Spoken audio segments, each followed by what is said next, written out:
Well, hello, this is Jeff Gaudiosi, and you're on misplacedstraws.com, where music comes to life. And my guest today has probably been talked about on this site more than anyone else. And the reason is he's easily the most prolific, talented writer, producer, musician on the melodic rock scene today. Some of the biggest releases on Frontiers Records have been his work. But he's now back with his own band, Edge of Forever, and their new record called Seminole. It's such a pleasure to finally welcome Alessandro Del Vecchio. Welcome, Alessandro. My pleasure, Jeff, and I'm very happy to be here, and thank you for the great introduction. I'm humbled by these words, and I really appreciate everything you do for us. Oh, my pleasure. And there's so much to talk about, but the return of Edge of Forever, Seminole, the new record, it's kind of a conceptual record based on North American, Native American culture, sort of similar to what you did in 2019 with the last record. What is it about Native American culture that really grabs your attention for these songs? Well, first of all, I've been a lover and passionate about the Native American culture for years. Because I like their, obviously nation by nation, they had differences, but the general philosophy, this big link and bond with Mother Nature and our planet and the universe really makes sense to me. To me, it's the most concrete, spiritual, and ethical philosophy that's ever been. And I always use the lens of that philosophy to give a different output for the world to change, because nowadays life isn't easy, and there's so much things that are not right in this world, that we should go back and learn from our history on what is right and wrong and what we should and we shouldn't do. And to me, the Native American culture was the last philosophy, and I don't want to say religion, but yet, the spiritual philosophy, probably that's the right word, was the last spiritual philosophy that was linked to the real core of life, which is this simple circle of getting, on being born on this planet and trying to do something good without hurting our home too much. But we're going the other way, especially nowadays, because hurting our the environment, animals, other humans. We're just killing our human community with our own hands. We're burning a house and we don't even realize. And that's what Native Soul was starting to grow into. But Seminole is more like a concept album, because it's more like a story, and it tells different stages of our struggle that we call life. And at the end, it resolves into changing the name from struggle into simply, the circle of life, and our walk into this wonderful journey that it's life. Exactly. I mean, and that's really what the record is. If you sit and listen to it end to end, especially that closing suite, it really is a journey that takes you through all that. It's very, the sequencing and flow of the record works just perfectly.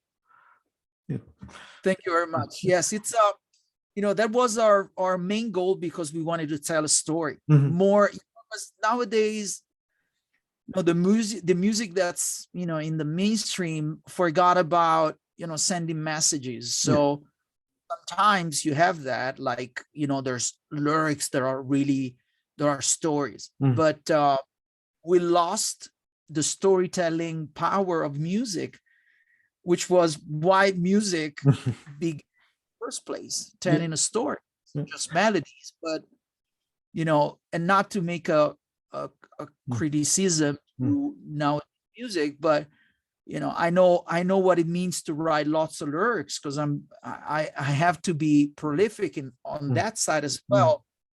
But at least for Edge of Forever, I want to create a little niche for our listeners, where they can grab a positive message, and hopefully we're able to plant a seed in their souls and just twist and literally shift the paradigm that we're living through, because we live in this paradigm of, everything is evil. You buy organic food, you think you're doing something good, but you're buying it in plastic, and plastic is polluting the planet. And the farmers that are working for your organic food are, underpaid and exploited by this big system, which is, what the economy of the world is today. So it feels like there's a paradigm of doing wrong, which is what I talk about in the Seminole suite. Shift the paradigm of doing wrong. We feel like every time we're doing wrong, but there's always a positive side if the action is really coming from the right place. And we have to learn to go back to that right place within ourselves, and getting back to the core of real values of the human community.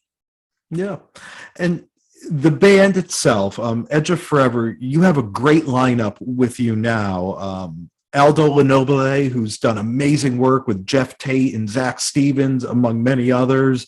Nick Mazzacuno, Marco Da Silva. When you're writing, do you approach things differently, knowing that you have these amazing musicians who, whatever vision you have for the music, they have the ability to make a reality? Does it change how you write at all? Does it make you a little more experimental? Yeah, totally. Yes. I push my band boundaries way more with them than any other musician that I work with, because I know the bond that we have when we're together and we make music together. Because if you listen to Hardline, you can hear that Marco Di Salvi is a phenomenal, fantastic drummer on its own. And Aldo has a great story of being a fantastic guitarist and producer. And Nick, if you know Nick as a bass player, has been working with Ian Pace and Carmine Peace, has been the one of the best bass players that we have over here in Europe. And if you think that you have some of the best musicians, literally some of the best musicians, it's like having the right cards on poker. So that you don't have to play safe, because you have to kind of accommodate the musicality of the musicians, but you can really push the boundaries. And we're pushing ourselves, and we're pushing each other by I try to write something that's even more intricate, and they come back with arrangements that are even at a high level. I know about this band now, after two albums together and the gigs and all the time that we spent together, is that whatever I write, when it gets into the combination of the four of us, it's elevated to a level that we never know when we start. Because when we start working on the arrangements and we see the songs come alive, we hear the difference. We hear what our bond can really create. And that's inspiring for me to write even better. And it's inspiring for them to arrange even better, to work, out of the box. And I guess that Seminole, if you play a Native Soul and Seminole back to back, we're still us as a band. But in my opinion, you can really tell the growth, and also there's a sort of we're more concrete in our results. We're more focused, and we sound even more like ourselves. But the arrangements, the playing, and everything is just elevated because there's a great band behind everything. You know, it's not just me writing songs and the band follows what I do. I wouldn't be able to get to that level just by myself. Yeah. And that's why I always Aldo, Marco, and Nick for being fantastic, phenomenal bandmates and players. And sort of along those lines, I mean, we mentioned how prolific you are in all of the bands that you work with. When you write for a project, do you write with that band in mind, or do you create a song and then later tailor it to whatever band you're working with? No, I just write for, I need to have a target when I write. I'm not able to just sit down and write a song. That's not, you know, that doesn't really work with me. It works sometimes, but not at the level I work with.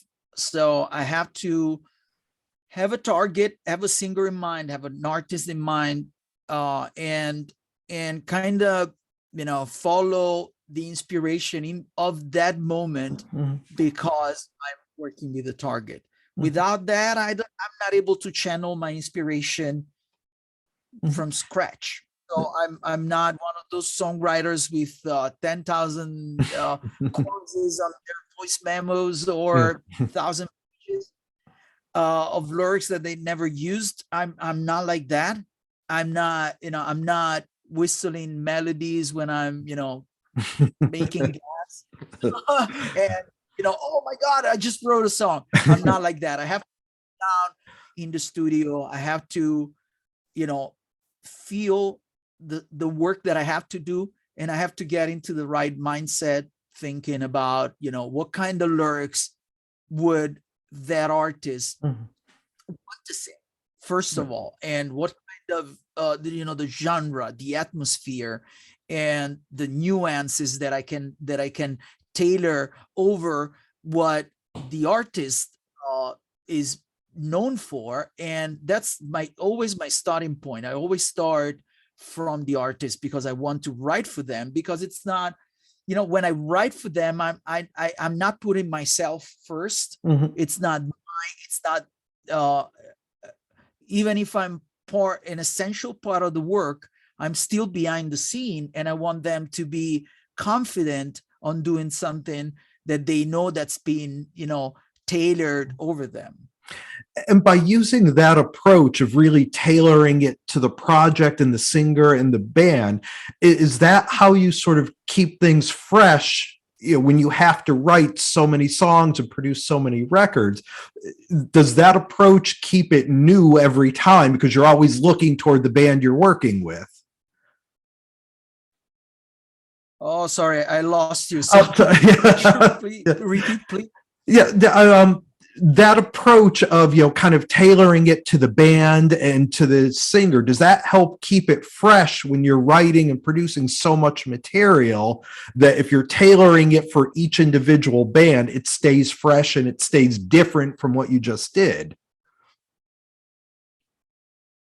Yeah, totally. Yes. I mean, it helps me be organized, first of all, because, you know, like last year I participated on over 170 songs, not just writing alone, but maybe the songs I just wrote the melody or part of the lyrics. And I mean, with my team, we worked all together as a team on over 170 songs. Wow. And the only way that we can do this work is to be organized and go like, okay, we need one song for artist X, and we need 10 songs for artist Y.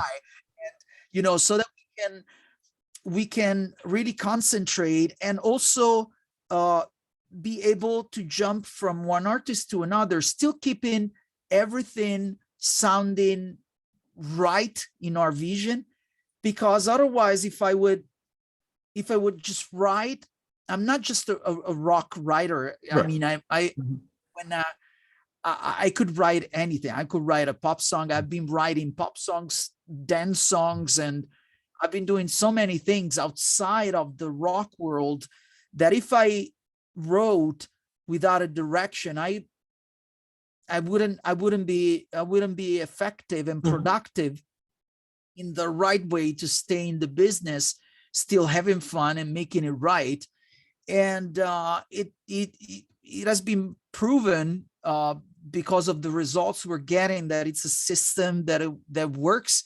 It takes lots of tries sometimes, because obviously when you're writing for lots of artists, you need to, the target sometimes is a little smaller than we think, but at the end of the day, this vision and this way of working has been proven to be effective, at least for us as a team, for the last 10 years. So we think it's and I think it's the best way, first of all, to keep myself sane in this business of writing so many songs, first of all, and still challenge ourselves every time that there's a new artist. Then I go like, okay, now we need to write for Giant. And and obviously, I mean, that is an even bigger task, because you have to kind of keep up with legacy and everything, but that really helps, going like, okay, at least we know it's a wider range, but we know where to head, the direction. And then I just focus on first of all on the general atmosphere and the theme that we want to talk in the songs, and I try to be as distant as the cliches of our genre, and try to write meaningful lyrics. But but sometimes some artists just they just don't want to get too involved into serious matters, because that it's not what they're about. And there are artists like when I wrote for Michael Sweet for the Sunbomb record with Tracy Guns, I never wrote a Christian record, but I really wanted to give Michael something that could reflect his vision of life. And I went back and I studied the book of Revelation in the Bible, and I had to study for a week to be able to, because I wanted to write a concept about the Revelation books, but I had to study the book again to be right. But but that is that is a mirror of what I do. I mean, I wanted Michael to feel comfortable in getting my songs and go like, this feels like something that I would. Then he picked some things, but the blueprint that I gave him was, comfortable for him, and if it felt right to him as a singer, as a Christian singer, first of all. Yeah, and I think another great example of you doing that is some of my favorite work of yours, the two records that you've recently written with Jeff Scott Soto, his solo record and the Spectra record. Huge fan of Jeff's. He's a good friend. And I think those are two, I think that solo record is some of the best work he's ever done. I think the Spectra record is some of the best writing. And, in that case, with you two collaborating, that seems like a perfect fit. I mean, do you enjoy the times when you get to collaborate with somebody, to the extent that you did with Jeff on those? Well, first of all, watch out, because we're going to come out with a new record this year with Jeff. And we even topped our last album together. So that's going to be something that you will enjoy if you liked. Can't wait. What we records. And I mean, that is with Jeff is the perfect example of the collaboration that I love to do. Jeff is a prolific writer and a great lyricist, one of my favorite lyricists of all time. And we work perfectly together because I just write the music and I send him the music, and he has an open door on combining my talent and his vision, so that it's still sounding like a Jeff Scott Soto record, but with a different and new twist. Mhm. And the best thing about writing with Jeff is that we're fueling a fire for each other, Mhm. and is like sending me examples of what we could write or what we could take as a reference.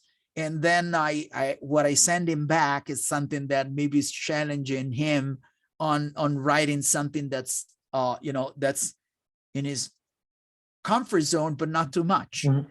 And I think it proves that that we can do great things. And honestly, the Spectra album came out so much better than we thought, Mhm. that I'm still amazed on what a great record we Yeah. did, and what a great singer BJ is, and and what a great opportunity also for Jeff and I to write something for somebody else Mhm. that's not just Jeff, and prove to ourselves that Yeah. our songs, are not just JSS songs, Mhm. are songs we could basically deliver to anyone in rock and probably even beyond. And we mentioned all the projects you do, and you just mentioned work on the new record with Jeff. I know Dean Castronovo has just posted earlier today that he's putting down drums for New Revolution Saints record. So, what else do you have in the pipeline? Anything you can mention coming up? So we have a new Sunstorm album that it's already been recorded and it's in the mixing stage.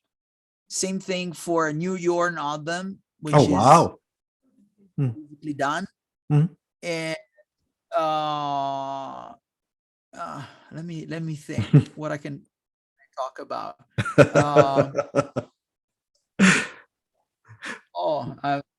Yeah, well, I don't want to get you in maybe trouble by nothing giving else. anything away. What was that one? What was the last one? No, I don't. The other album that I can talk. They didn't announce it yet, so I don't want to. Yeah, I don't want to get you in trouble. But, But one thing that is one thing that is one thing that is coming out that we could definitely talk about is the new Edge of Forever record. We've been spending some time here with the great Alessandro Del Vecchio, an interview I've wanted to do for a long time. And I have to say, having a fellow Italian on the screen with me, it's good that I'm not the only one talking with my hands the whole time. So that's always But the record is Seminole. It's out everywhere January 21st. It's a great record. It's a positive record. There's a great story around it. Alessandro, thank you so much for taking the time to do this. You're welcome, and thank you very much for the support. And I'm very sure we will be able to, to light a little hope in these very tough times.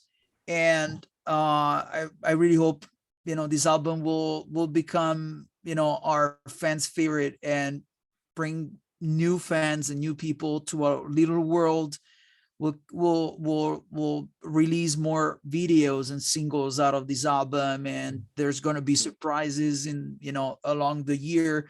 And we'll be we're on a roll, and we really think it's the right moment for Edge of Forever. So we will be investing lots of energy and putting all our strength and manpower into this. Well, and again, just all of your work, especially on all of the records that have come out in the pandemic, you've really given people just a brightness during a dark time. So on behalf of all of your fans and all the melodic rock fans, I thank you very much for that. It's been a pleasure. Again, Edge of Forever, the record is Seminole, out everywhere January 21st. Thank you so much, Alessandro. Welcome, Jeff. Talk to you very soon. Yep.